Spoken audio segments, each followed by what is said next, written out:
სიკვდილის თვალებში ჩავხედეთ, არ ვიცოდი, ცოცხალი იყო თუ მკვდარი. მხოლოდ 11 დღის შემდეგ გაირკვა, რომ ოკუპანტებს სოფელ ნიქოზიდან გორის სამხედრო ჰოსპიტალის ექიმი ალექსი მამულია ჰყავთ გატაცებული. სახელმწიფო უსაფრთხოების სამსახური გატაცებულის ვინაობას ამ დრომდე მალავდა. ლილუაშვილის უწყება მხოლოდ მას შემდეგ გახდა იძულებული ეს ფაქტი დაედასტურებინა, რაც ექიმის გატაცების შესახებ განცხადება საოკუპაციო რეჟიმმა გაავრცელა. ალექსი მამულია ცხინვალის ციხეშია და წინასწარი პატიმრობა აქვს მისჯილი. დედამისი უნდა გამოეყვანა საბადმყოფოდან და მე ჩვენთანაც უნდა მოსულიყო და დაიკარგნენ. თვალხეშვა გაქრენ ფონიშ ყოფილეთ უბრალოდ მე გაიგვა. ღმერთო ყველა საფრთხოებისაც შეუძლია რომ რაიმე წვლილი მიიღოს და დაუბრუნდეს თავის სამი შვილს. ტელევიზიიდან გავიგეთ კი მე რუსეთმაც რუსულმა ახმაც ხომ იმასაკრა ოსეთ. არავის არაფერი შეუტყობინებიან. ვერაფერი ვერ გავიგეთ. ამ ადამიანს სიკეთის მეტი არ ქვეყანაზე არაფერი არ დაუთესია.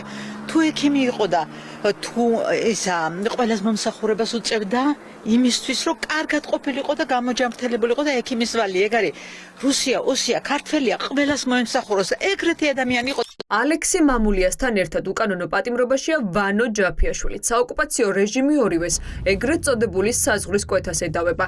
მათი ინფორმაციით მედიკოსი და მისი ნათესავი ცხინვალში გადავიდნენ და საქართველოს კონტროლირებად ტერიტორიაზე ქართული წარმომავლობის რუსეთის მოქალაქის გადმოყვანას ცადეს. არადა ოჯახის წევრების მტკიცებით ისინი სოფელ ფხვენისში სტუმრად იმყოფებოდნენ, რა დროსაც სრულიად უმიზეზოდ დააკავეს ოკუპანტებმა. ჯირო იქ არიან და სხვა არაფერი არ ვიცი. ერთად იყვნენ ის მამულია და ჩემი შვილი. რა მოხდა და როგორა ვერ გეტყვით, არაფერი არ ვიცი. საოკუპაციო ხაზთან მცხოვრებ მოქალაქეებს ყოველდღიურად შიშში უწევთ ცხოვრება. ამბობენ, რომ დაუცველები არიან. საოკუპაციო რეჟიმის წარმომადგენლები ადამიანებს იტაცებენ, შინაგან საქმეთა სამინისტრო კი მათ დაცვას ვერ ახერხებს. დაკავებულია დაიჭირეს. სადაც დაიჭირეს მე, როგორ ეკონიკოსიო. ჩვენი ტერიტორია, ჩვენი ადგილია, ჩვენი იტანა. რა ეგრე უცბად, ეგრეთ იმაზე რა მოხდა და რა ყველა მაგას გაიძახის.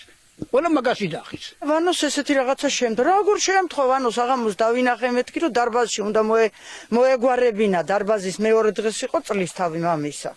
და იფიქრეს ალბათ ის ნათესავიც უნდა გამოეყვანათ. აქ სულ 7 კილომეტრია და შვილი. ცხინვალთ. როდის წაიყვანეს რა სამწუხაროდ. მაშინ რა თუ დაიჭირეს, რა ვიცი ახლა, დაიჭირეს და მეორე დღეს გავიგეთ რომ დაჭერილია. ვაჟა გაფრინდაშვილი, რომელმაც პირადად გამოსცადა ოკუპანტების სისასტიკე, ამბობს, რომ ხელწერა ერთია. აბსურდული საზღვრის კვეთის ბრალდებით იტაცებენ მოქალაქეებს, ხელისუფლება კი არაფერს აკეთებს.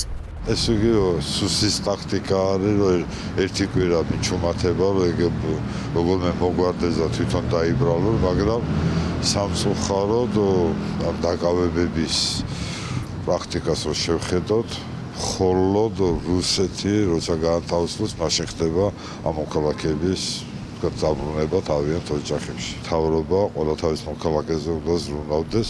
უცნობია, როგორია ახლა გორის სამხედრო ჰოსპიტალის ექიმის და მასთან ერთად დაკავებული ვანო ჯაფიაშვილის ჯანმრთელობის მდგომარეობა.